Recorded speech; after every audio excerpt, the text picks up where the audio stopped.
கிச்சனுங்க. இன்றைக்கி நம்ம பார்க்க போகிறது முள் முருங்கைன்னு சொல்லுவாங்க, கல்யாண முருங்கைன்னு சொல்லுவாங்க. அந்த கீரையை வச்சு தான் இன்றைக்கி நம்ம செய்ய போகிறோம். அதில் முள் இருக்குங்க. முருங்கை மரம் மாதிரி தான் இதுவும் ஒரு மரமாக போகும்.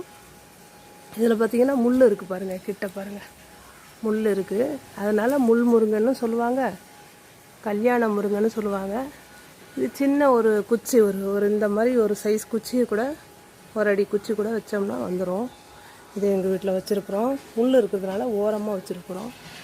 இது உங்கள் மரம், இதை வச்சு தாங்க இன்றைக்கி செய்ய போகிறோம். பறிச்சுட்டு காட்டுறேங்க.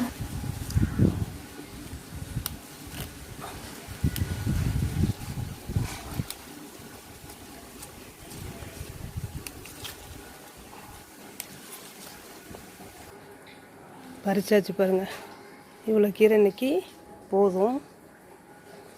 இதை எடுத்துகிட்டு போய் கல்யாண முருங்கையை மரத்துலேருந்து பறிச்சுட்டு வந்து அப்படியே அலசிட்டு முழுசாக அலசிட்டு வச்சுருக்கோங்க. இதுக்கப்புறம் இது நரம்பு எடுத்துட்டு இது எப்படி சமைக்கிறதுன்னு பார்க்கலாங்க. பூச்சிக்கீரையெல்லாம் ரிமூவ் பண்ணிவிட்டு நல்லா நரம்பெல்லாம் எடுத்துகிட்டு மிக்சியில் அடித்து தான் இதை செய்யணும். இதை அப்புறம் பார்க்கலாம். கீரை எப்படி பறிக்கிறதுன்னு காட்டுறேங்க. கல்யாண முருங்கை இருக்குது பார்த்தீங்களா, முள் முருங்கைன்னு சொல்லுவோமே, இந்த கீரையை நரம்பு எடுத்து க்ளீன் பண்ணுறது இப்படி தாங்க எடுத்துக்கணும். இதை எடுத்துருக்கோம் பார்த்தீங்களா, நரம்பெல்லாம் இதில் இருக்குது. கீரையை மட்டும் தனியாக எடுத்துக்கணும். இந்த மாதிரி எடுத்துக்கிட்டு தான் இதை பயன்படுத்த முடியும். இதை பார்த்தீங்களா எடுத்து வச்சுருக்கிறேன். இந்த மாதிரியே இந்த கீரை எல்லாத்தையும் இந்த மாதிரி தான் க்ளீன் பண்ணி எடுத்துக்கணும். அப்புறமா தான் நம்ம பயன்படுத்த முடியும். கல்யாண முருங்கை கீரையை ரெடி பண்ணி வச்சுருந்தோம் இல்லைங்களா, பறித்து வச்சுருந்தோம்ல, அதை எடுத்துகிட்டு கழுவிட்டு க்ளீன் பண்ணி வச்சுருக்காங்க. இதை இப்போ மிக்சி ஜாரில் போட்டு அரைச்சிட்டு வரணும். கலக்கிறதுக்கு இந்த மாவு தாங்க. இந்த மாவுக்கு இது கலக்கிறதுக்கு அடிச்சுட்டு வரணும். அடிச்சுட்டு வந்து காட்டுறேங்க. இங்கே பாருங்கள், இப்போ கீரையை மாவை சேர்த்து போட்டு அரைச்சிட்டு வந்தாச்சுங்க. இப்படி தான் அரைச்சி இதை கலந்துக்கணும். கலந்துக்கிட்டு இதை தோசையாக ஊற்றணுங்க. இதுதான் கல்யாண முருங்கை கீரையில் செஞ்ச தோசை. முள் முருங்கை கீரைன்னு சொல்கிறோம் பார்த்தீங்களா, அதில் இப்படி தான் மாவு ரெடி பண்ணுறது. இப்படி தான் இதை கலந்துட்டு தோசையாக ஊற்றி காட்டுறேங்க. பார்க்கலாம். கல்யாண முருங்கையை அரைச்சி கலந்தோம் இல்லைங்களா, அதை கொட்டினதுக்கப்புறம் மாவு இப்படி தான் கலக்கணும். நல்லா கலந்துடணும். பாருங்கள், இந்த மாதிரி கலரில் இந்த அளவு திக்னஸில் இப்படி இருக்கணும் தோசை ஊற்றுறதுக்கு. கலந்தாச்சுங்க. இப்போ தோசை ஊற்றி பார்க்கலாம். ஒன்று ஊற்றிட்டேங்க. ஊற்றி திருப்பி போட்டுட்டேன். இன்னொன்று போட்டு காட்டுறேன். இந்த மாதிரி தான் இருக்கும். மெலிசாக போட்டுங்க, முருவலாக எடுத்துங்க. ரோஸ்ட் மாதிரி போட்டிங்கன்னா ரொம்பவே நல்லாயிருக்கும். இதை ரொம்ப அதிகமாக கலந்துடாதீங்க. கரெக்டாக கலந்தீங்கன்னா தான் நல்லாயிருக்கும். இல்லைன்னா இதோட கல்யாண முருங்கையோட டேஸ்ட்டு கொஞ்சம் வரும். அது நல்லது தான் உடம்புக்கு. சிலருக்கு அது பிடிக்காது. அதுக்காக அளவாக கலந்துக்குங்க. அந்த க்ரீனாக தெரியுது பார்த்தீங்களா, மாவு இந்த அளவுக்கு தெரியுது பார்த்தீங்களா, இந்த அளவுக்கு இருந்தால் ஒன்றும் தெரியாது, நல்லா தான் இருக்கும். முடக்கத்தான் தோசை மாதிரி இருக்கும். முடக்கத்தான் தோசை கூட கீரை கிடைக்கிறப்ப செஞ்சு காட்டுறேன். வந்துருச்சுங்க. இந்த அளவுக்கு வந்ததுன்னா நல்லா தான் இருக்கும்.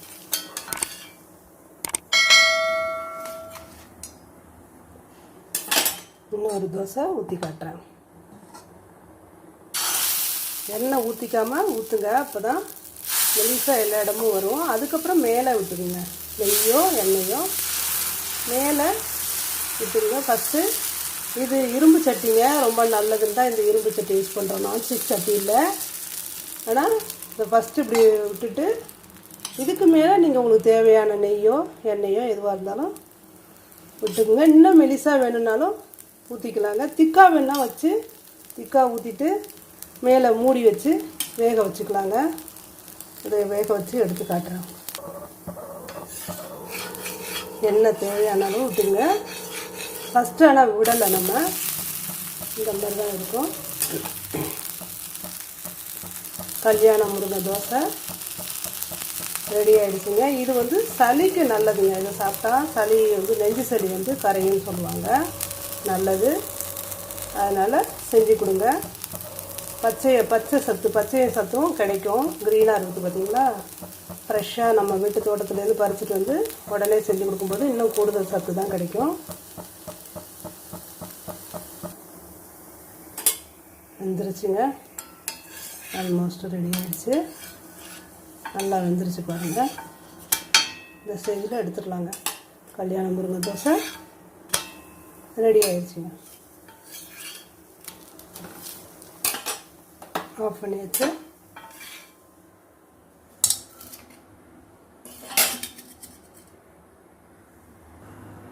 கல்யாண முருங்கைக்கீரையில் செஞ்ச தோசை ரெடி ஆகிடுச்சிங்க.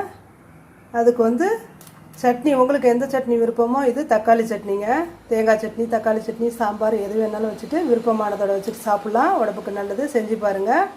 இதுவரையும் செஞ்ச இந்த வீடியோ பிடிச்சதுன்னா லைக் பண்ணுங்கள், ஷேர் பண்ணுங்கள், கமெண்ட் பண்ணுங்கள்.